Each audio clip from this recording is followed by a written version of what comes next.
A few moments later. Assalamualaikum warahmatullahi wabarakatuh. Salam sejahtera untuk kita semua. Perkenalkan, nama saya Alini Edang, NIM 24601036 dari Universitas Indonesia Timur, Fakultas Ekonomi dan Bisnis, Prodi Manajemen. Di sini saya akan membuat tugas video presentasi tentang konsep wawasan Nusantara dari tugas mata kuliah Pendidikan Kewarganegaraan. Baik, kita langsung saja masuk ke dalam pembahasan materi tentang konsep wawasan Nusantara.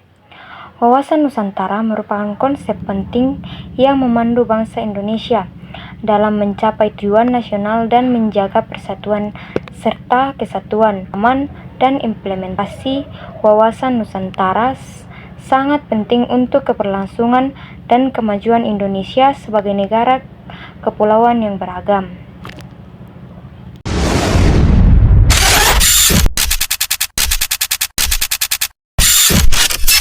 Yang kedua, pengertian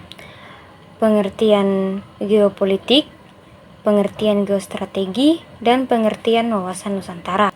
Pengertian geopolitik adalah ilmu di mana di dalamnya kita mempelajari tentang pengaruh faktor geografis terhadap kebijakan politik suatu negara dan konteks Indonesia. Dalam konteks Indonesia itu, geopolitik itu mencerminkan posisi Indonesia sebagai negara kepulauan yang berbeda di persimpangan antara dua benua, di antaranya itu dua benua dan dua samudra.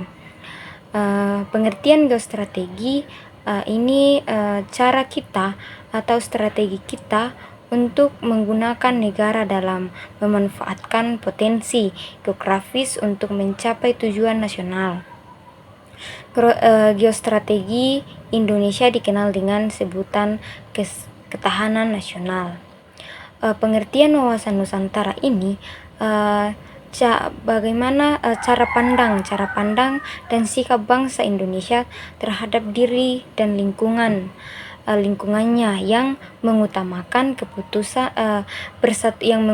persatuan dan kesatuan bangsa serta kesatuan wilayah dan dalam menyelenggarakan kehidupan bermasyarakat, berbangsa dan bernegara. Terus yang ketiga itu unsur-unsur dasar wawasan Nusantara. Yang pertama itu wadah atau kontur. Wadah ini adalah wilayah Nusantara sebagai kesatuan geografis yang terdiri dari darat, laut, dan udara. Poin kedua itu isi atau konten. Isi atau konten ini adalah cita-cita nasional dan tujuan nasional yang menjadi dasar tata laku atau conduits. Tata laku atau conduits ini mencerminkan perilaku masyarakat dan penyelenggara negara dalam mewujudkan cita-cita dan tujuan nasional berdasarkan pemahaman wawasan Nusantara. Wadah juga ini merupakan tempat berlangsungnya kehidupan berbangsa dan bernegara, mencakup seluruh wilayah Indonesia yang terdiri dari berbagai pulau, suku, dan budaya. Isi ini mencangkup pada tekad dan niat leluhur bangsa Indonesia untuk mencapai kemerdekaan, keadilan sosial, serta kesejahteraan bersama.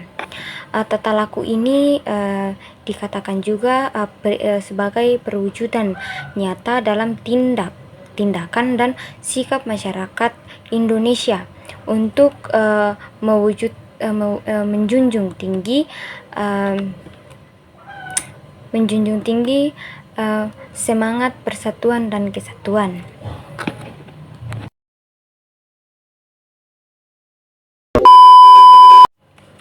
Yang keempat, arah pandang wawasan Nusantara. Ada arah pandang wawasan Nusantara ini meliputi dua arah pandangnya, meliputi arah pandang itu ada dua, yaitu ke dalam dan keluar. Ke dalam ini menumbuhkan persatuan dan kesatuan bangsa Indonesia di tengah keberagaman budaya, suku, dan agama.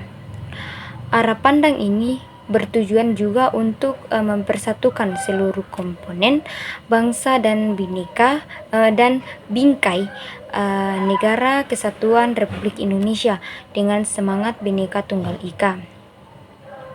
Terus yang kedua itu tentang keluar.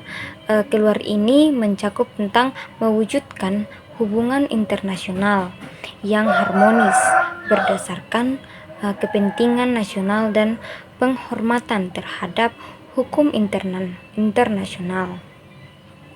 Arah pandang ini juga mendorong diplomasi luar negeri Indonesia agar menjadi kedaulatan serta menjalin kerja sama yang saling menguntungkan.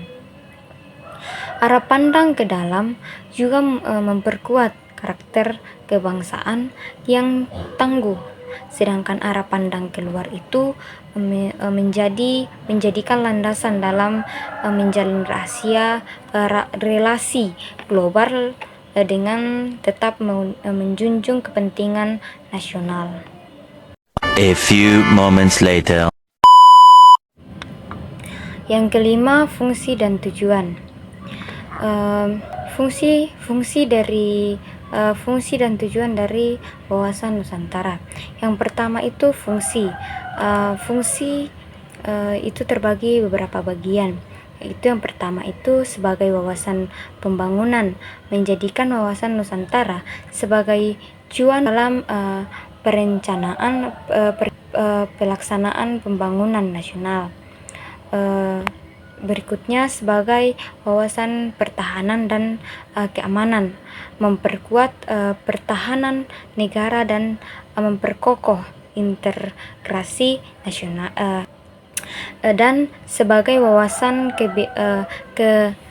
kewilayahan, menjamin kesatuan wilayah negara secara utuh dan menyeluruh.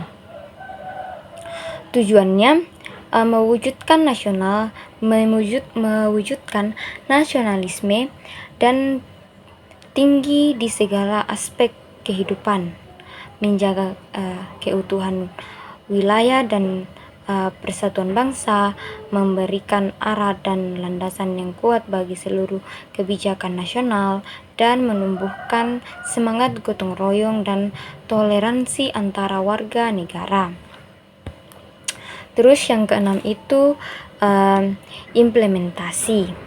Yang pertama, implementasi wawasan Nusantara dapat dilakukan melalui berbagai sektor kehidupan nasional, diantaranya yang pertama bidang politik atau demokrasi Pancasila.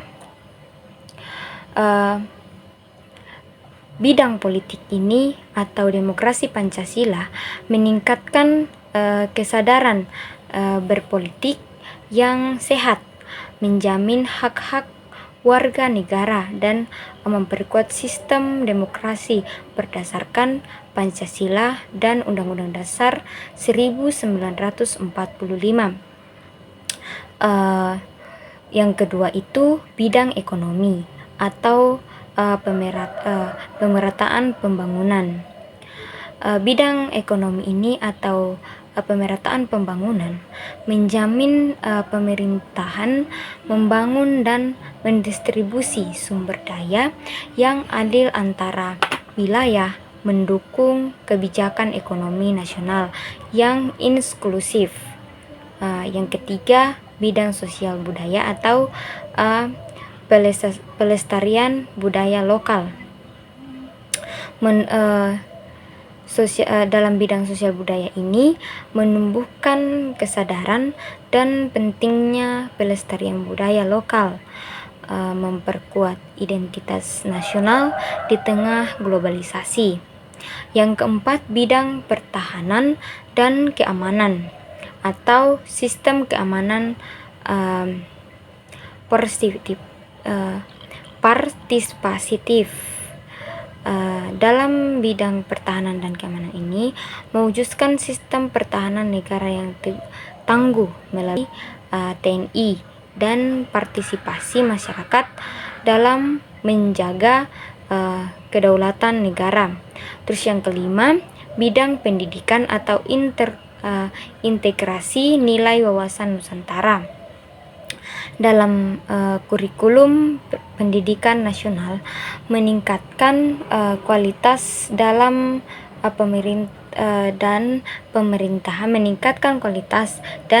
pemerintahan pendidikan di seluruh daerah. Implementasi yang efektif membutuhkan sinergi antara pemerintah pusat dan daerah serta partisipasi aktif seluruh lapisan masyarakat. Terus yang ketujuh itu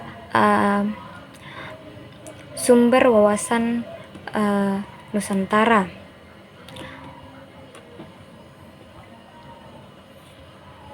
Yaitu ada beberapa sumber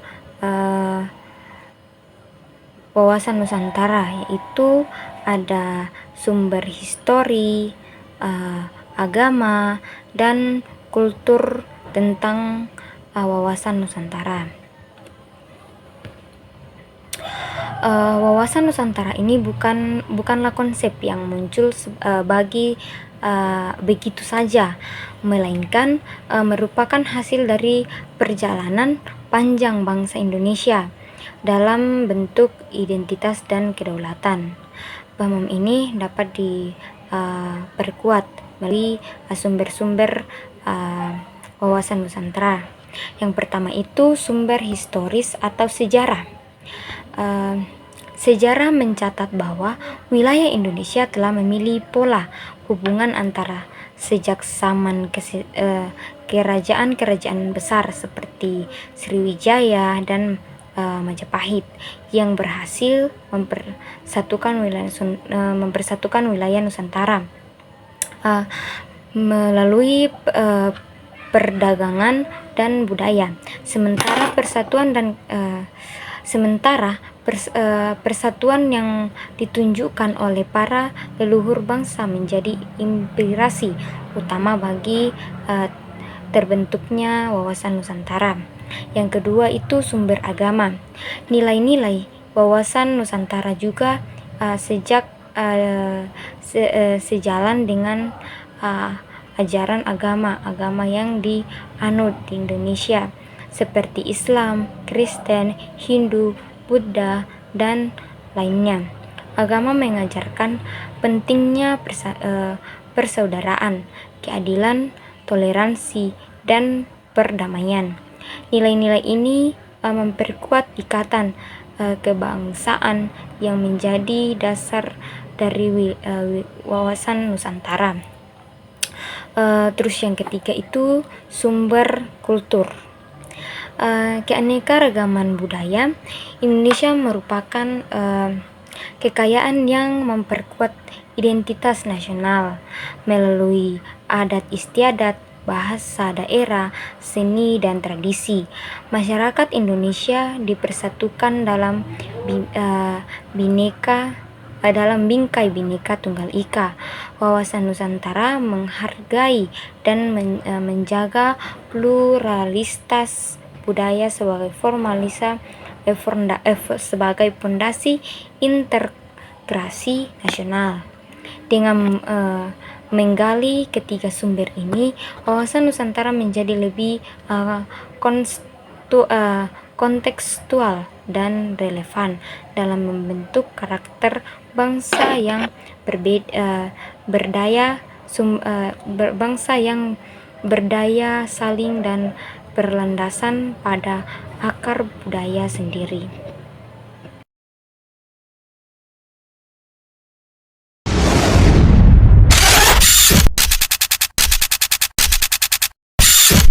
Fungsi wawasan Nusantara.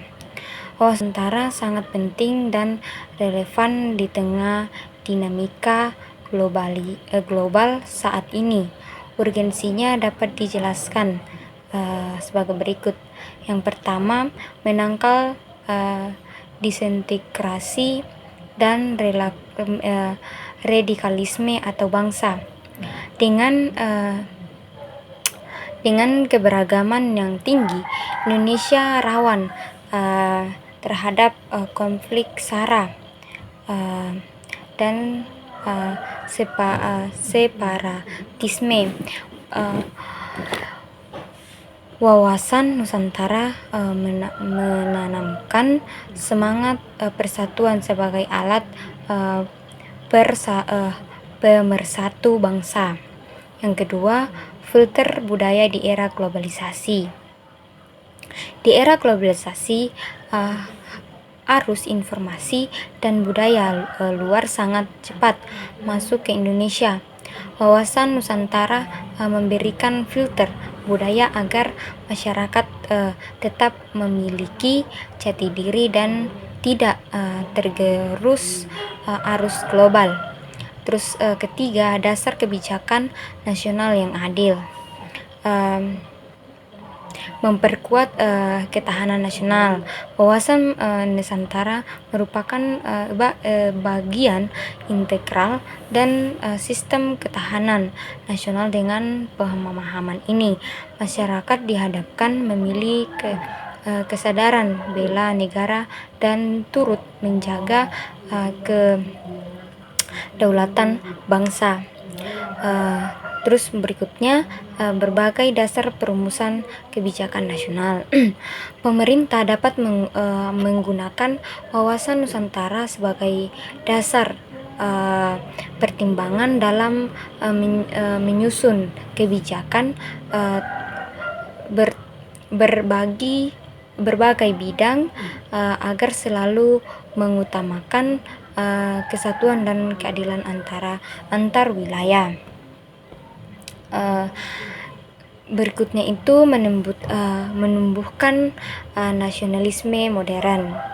Di tengah tantangan zaman, wawasan Nusantara tidak hanya menjadi warisan sejarah, tetapi juga menjadi pedoman dalam menciptakan nasionalisme modern yang kritis, inklusif, dan progresif.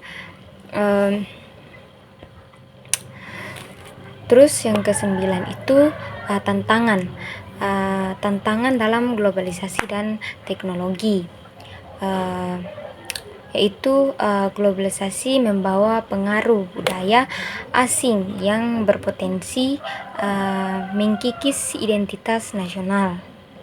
Arus informasi digital yang tidak terkendali juga dapat memicu disinformasi, mengancam persatuan, serta mengurangi pemahaman masyarakat tentang nilai-nilai wawasan Nusantara. Terus yang kedua, ketimpangan pembangunan, ketimpangan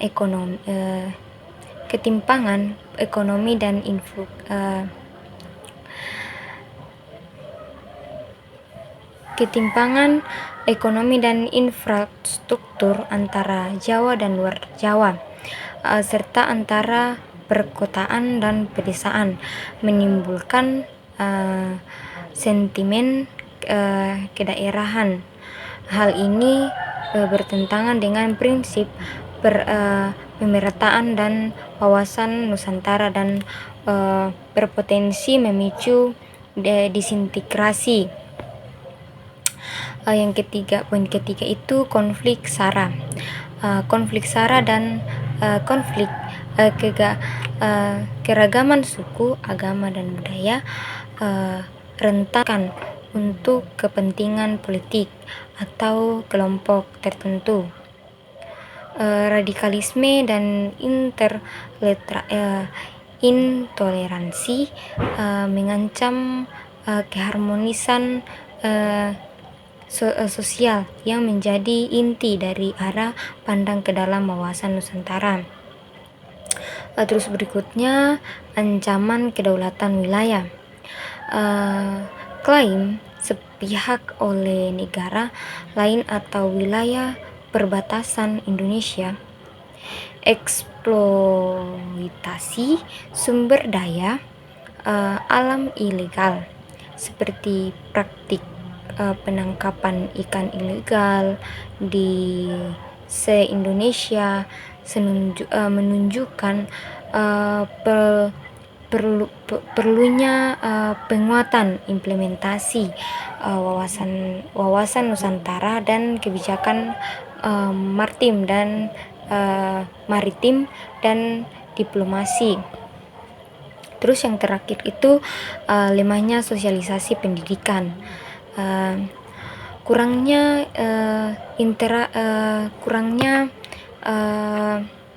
integrasi nilai wawasan Nusantara dalam kurikulum pendidikan, dan minimnya kampanye publik menyebabkan rendahnya kesadaran masyarakat, terutama generasi muda terhadap pentingnya konsep ini.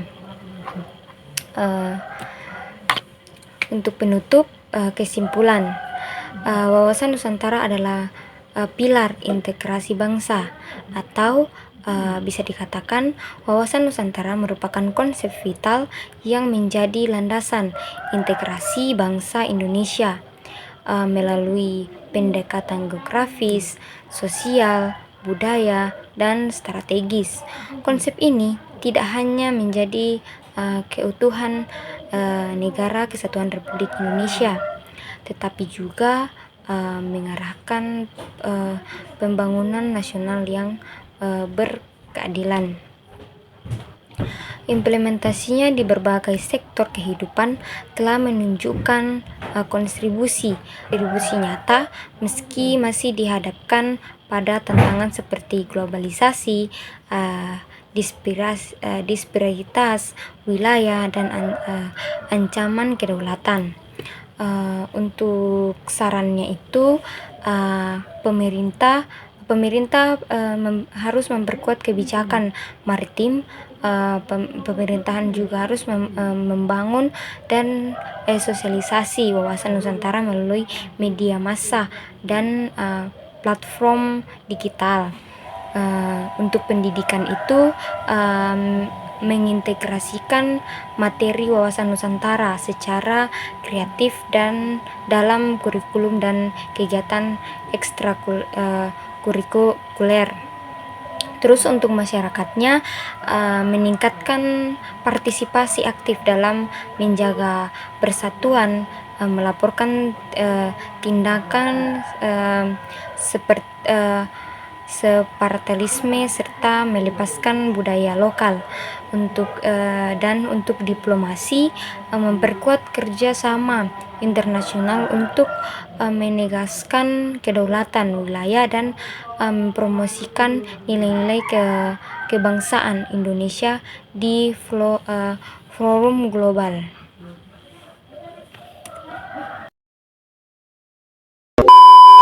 Oh my God! Nabi bohong.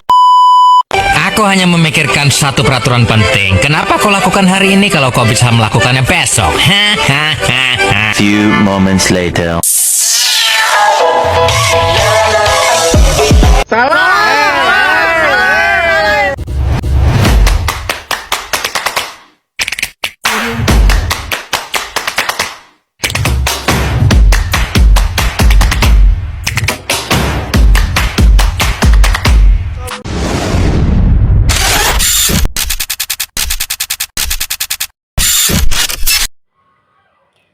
Sekian dari tugas video presentasi saya. Wassalamualaikum warahmatullahi wabarakatuh. Salam sejahtera untuk kita semua. A few moments later.